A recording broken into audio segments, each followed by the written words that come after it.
अस्सलाम वालेकुम my YouTube family, कैसे हैं आप सब। आई होप कि सब ठीक होंगे। अल्हम्दुलिल्लाह जी, मैं भी बिल्कुल ठीक हूँ। और आज मैं बहुत दिन के बाद अपना व्लॉग बना रही हूँ, आपके साथ शेयर कर रही हूँ। क्योंकि इसके पीछे भी एक रीज़न है, क्योंकि मुझे पता है कि आप भी वेट कर रहे होंगे। आप मेरी यूट्यूब फैमिली हैं, आपके साथ मुझे शेयर करना बहुत ज़्यादा ज़रूरी है कि किस वजह से मैंने व्लॉग नहीं बनाया। और व्लॉगिंग करना मैं चाह भी रही थी, लेकिन चाह के भी मैं व्लॉग नहीं बना पा रही थी, क्योंकि मुझे इतना ज़्यादा गम था, इतनी ज़्यादा मैं प्रॉब्लम में थी। अभी भी कोई गम ख़त्म नहीं हुआ, तो मैं आपके साथ ज़रूर शेयर करूँगी कि मेरे साथ क्या हुआ, किस वजह से मैंने व्लॉगिंग नहीं की और आपके साथ शेयर नहीं की। तो मैं आपके साथ ज़रूर शेयर करूँगी और मेरी यूट्यूब फैमिली को मैं ज़रूर बताऊँगी। तो देखिए, मैं यहाँ पर सुबह-सुबह जब उठी तो फ़जर की नमाज़ पढ़ी, उसके बाद जैसे ही मैं बाहर को आई ना अपनी बैक साइड पे, तो देखिए यहाँ पर हरियाली इतनी अच्छी बनी हुई थी और मौसम बहुत अच्छा बना हुआ था।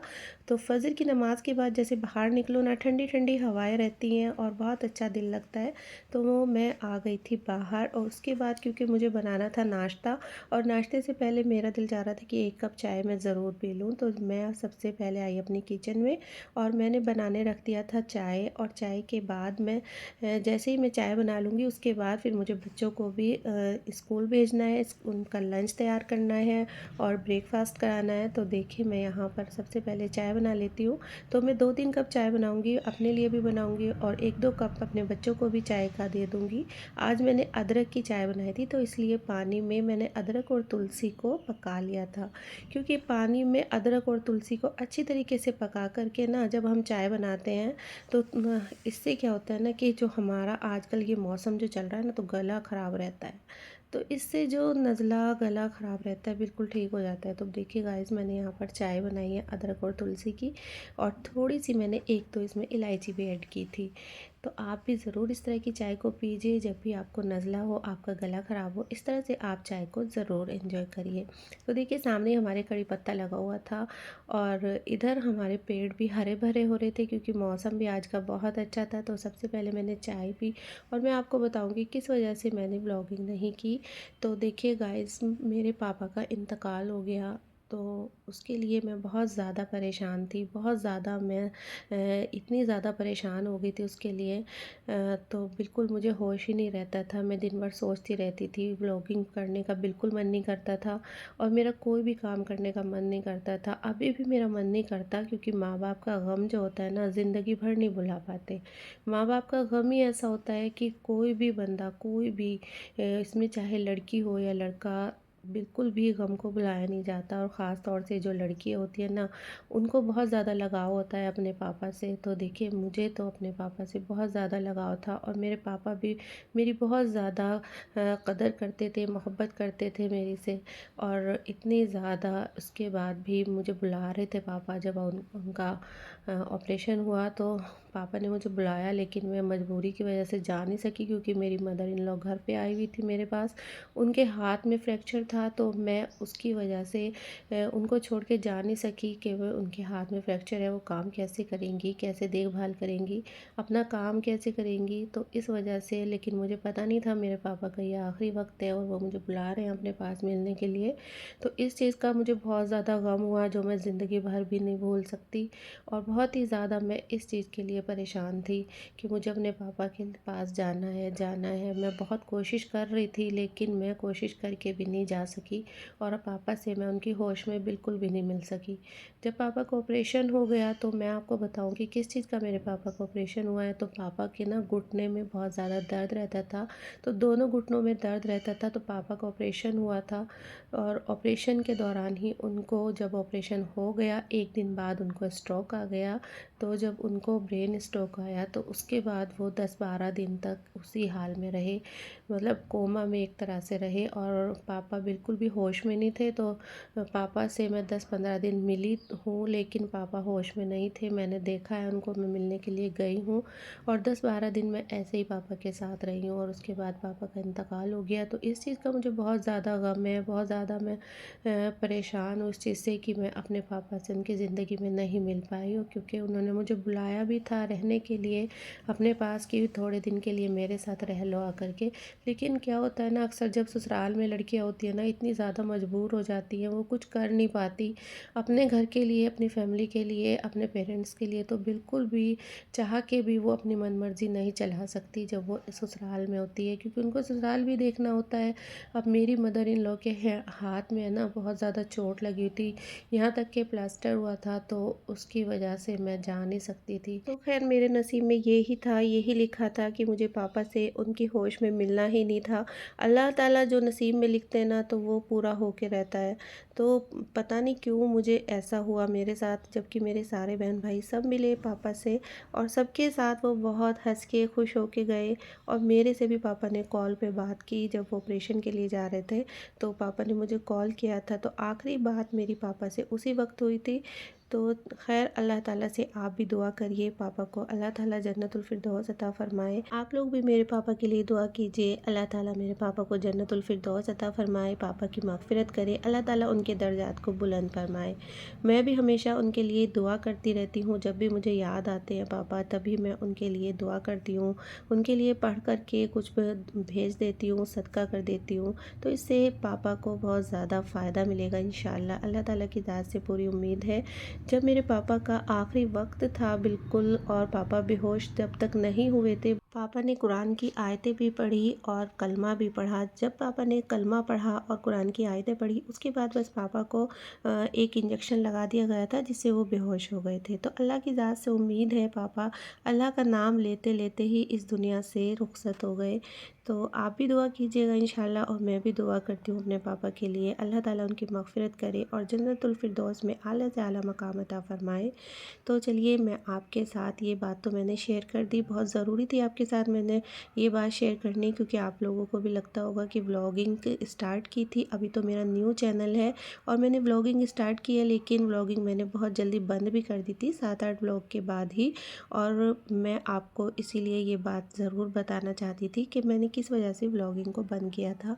तो देखिए मैं अभी स्टार्ट करती हूँ। तो यहाँ पर देखिए मैं अपने बच्चों के लिए जो लंच दे रही थी ना, तो आज बच्चों का मन था कि आप हमें ना चिकन के इस तरह से बन बना करके दे दीजिए।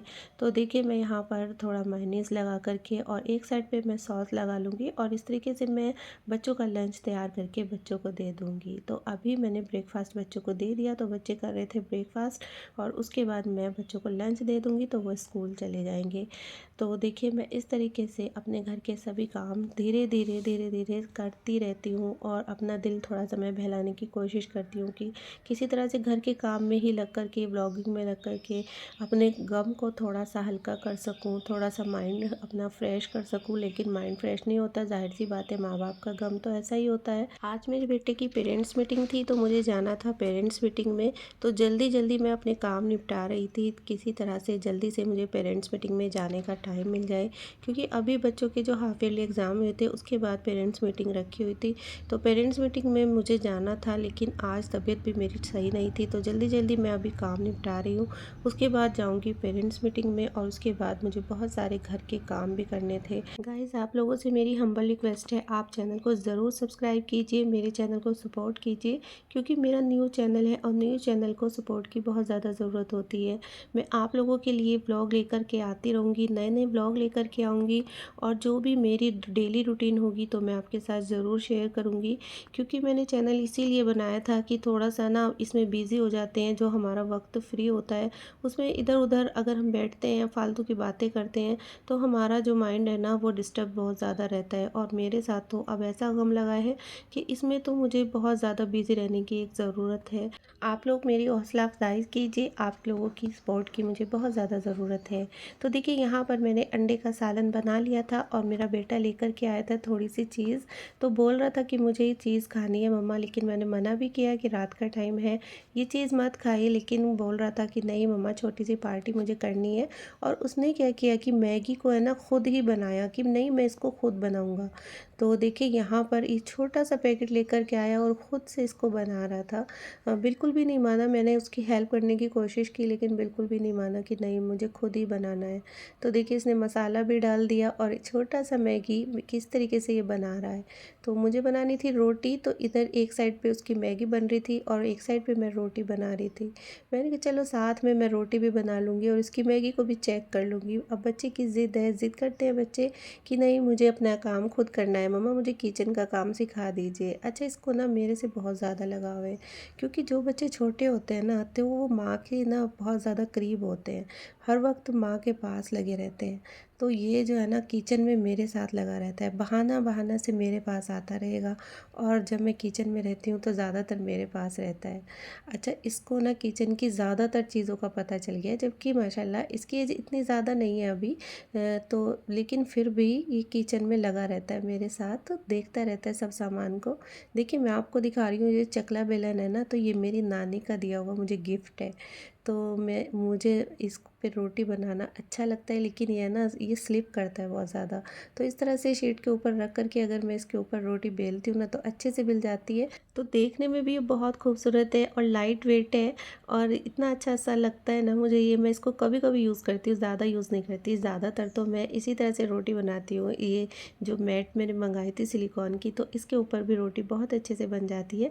तो इसको मैं ज़्यादा यूज़ कर लेती हूँ, क्योंकि जल्दी जल्दी काम करना होता है और जब घर में जल्दी जल्दी काम करना होता है ना, हमें इतना सोचते हैं अब ये जल्दी से कर लो, अब ये जल्दी से कर लो, क्योंकि बच्चों के साथ ना बहुत सारे काम होते हैं। अब बच्चों को पढ़ाना भी होता है, बच्चों को ट्यूशन के लिए भी रेडी करना होता है, स्कूल के लिए रेडी करना होता है और फिर टाइम से उनको सुलाना भी होता है। और जब उनका टेस्ट और पेपर करीब हो तो और ज़्यादा मुश्किल रहता है कि अब बच्चों को ना थोड़ा सा एक्स्ट्रा वक्त भी चाहिए होता है, और अगर मैं उसको वक्त दे देती हूँ तो बच्चे करते हैं। अगर मैं नहीं बैठूंगी ना छोटे बच्चे के पास ना, माँ को खुद लगना पड़ता है, भले ही उसका ट्यूशन हो स्कूल हो, लेकिन अगर हम उसको खुद से वक्त देंगे ना तो तभी बच्चा सही से पढ़ पाएगा। बच्चों को ना माँ के पढ़ाने की बहुत ज़रूरत होती है। तो मैं ये समझती हूँ कि कोई भी पेरेंट्स अपने बच्चों को ऐसे ना छोड़ें कि जैसे ट्यूशन के ऊपर छोड़ देते हैं, बच्चा स्कूल से आए ट्यूशन चला जाए और बस ट्यूशन से आए तो अपना होमवर्क करे और सो जाए। लेकिन नहीं, इतनी ज़्यादा लापरवाही ठीक नहीं होती पेरेंट्स की। बच्चों को खुद ध्यान देना है, खुद हमें उनको थोड़ा पढ़ाना है, भले ही बच्चे ट्यूशन जाएं स्कूल जाएं, उनको ज़रूर हम चेक करना है। तो इससे ना बच्चों को भी एक तो फ़िक्र रहेगा, वक्त से अपना काम करेंगे, उनको भी रहेगा कि हमारे जो पेरेंट्स हैं हमें देखेंगे चेक करेंगे। तो इस तरह से बच्चों को ज़रूर हमें ध्यान देना है। तो देखिए, मैंने पढ़ ली थी यहाँ पर नमाज़ और अब मुझे सिलाई का थोड़ा सा काम था, तो मुझे लगा कि थोड़ा सा मैं सिलाई का भी काम कर लूँ, क्योंकि दिन भर में ना वक्त निकालना बहुत मुश्किल हो जाता है। जब बच्चे स्कूल चले जाते हैं तो उस वक्त में ये जो छोटे छोटे से काम होते हैं ना, तो फिर मैं कर लेती हूँ। सिलाई मैं ऐसे घर पे नहीं करती और बहुत ज़्यादा सिलाई करना मुझे आता भी नहीं है। तो जैसे भी मुझे थोड़ा थोड़ा सिलाई करना आता है, या थोड़े से काम ऐसे होते हैं ना जिसे हम घर पे खुद ही कर सकते हैं, तो इस तरह के काम मैं थोड़े थोड़े से खुद ही कर लेती हूँ। और उसके बाद मुझे खाना बनाना था। तो देखिए, यहाँ पर मैंने सब्ज़ी को काट ली। आज मैं अपनी बेटी की जो ख्वाहिश पे मैं बना रही हूँ, आज उसकी फरमाइश थी कि मम्मा आज आप ना सब्ज़ी बनाइए शिमला मिर्च की। तो शिमला मिर्च की सब्ज़ी उसको गोश्त के साथ बना करके बहुत अच्छी लगती है। तो देखिए, यहाँ पर मैंने गोश्त को गलने के लिए रख दिया था। अब गोश्त अच्छे से भुन जाए, पक जाए, उसके बाद मैं इसमें शिमला मिर्च ऐड कर दूँगी और उसके बाद ये बहुत टेस्टी, बहुत ही मज़ेदार सब्ज़ी बन कर के तैयार होती है। अगर आप कहेंगे तो मैं आपको इसकी रेसिपी दे दूँगी। आप किस तरह के व्लॉग देखना पसंद करते हैं, किस तरह की वीडियो आपको पसंद है, आप मुझे ज़रूर बताइए कमेंट में। तो देखिए, जब तक सब्ज़ी हमारी तैयार होगी तब तक मैं पढ़ लेती हूँ किताब। तो उर्दू की किताबें पढ़ने का मुझे बहुत शौक़ है। कोई भी दीनी किताब हो, दुआ की किताब हो, उर्दू की किताब हो, कोई भी आप इस तरह से जब भी आपको वक्त मिले ना, थोड़ा वक्त निकाल के आप उसको ज़रूर पढ़ लिया करें। इससे क्या होता है, आपको नॉलेज भी होती है और आपका टाइम भी पास हो जाता है। तो देखिए, बच्चे स्कूल से जब आए थे ना, तो बच्चों की आज फरमाइश थी हमें खाने चिकन के मोमोज़।